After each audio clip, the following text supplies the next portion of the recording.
ته غواړې چې ژوند دې د مزې شي، که غواړې چې ژوند کې دې راحت راشي، که غواړې چې ژوند دې د سکون او د خوشحالۍ نه ډک ژوند وګرځي، الایمان والعمل الصالح، په الله به ایمان راوړي، د ایمان راوړلو نه پس به تکیه باندې تکیه نه وی، نه به کینې بېغمه به نه کینې. والعمل الصالح، د ایمان راوړلو سره سره به نیک اعمال کې، اعمال صالحه به کې.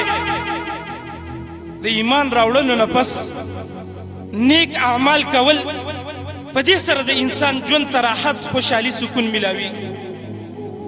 زمونږ استاسو د ژوند نه چې دا سکون ختم دی، صرف یو ټکی ما اورېدلی دی چې ایمان، عمل صالح ته زما استاد ذهن نه ځي.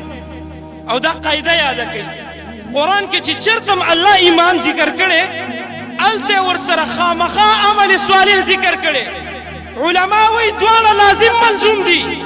ایمان نه پس به غلی نه کښېني، غافله به نه ګرځي، دغه شانتې بې پروا به نه ګرځي، عمل صالح به کې، نیک اعمال به کې. د دې په وجه به دې الله سبحانه وتعالی ژوند ښایسته کړي. قرآن کې الله فرمایي من عمل صالحا من ذکر او انثى وهو مؤمن، څوک چې په تاسو کې نیک اعمال کوي، اعمال صالحه کوي، من ذکر او انثى، که نارینه وي که زنانه وي، وهو مؤمن، شرط دا دی په داسې حالت کې چې ایمان پکې وي. الله فرمایي فلنحیینه حیاتا طیبه، ښایسته ژوند به ورته ورکړو. غواړو چې ښایسته ژوند وکړو، خو نیک اعمال موږ نه کوو.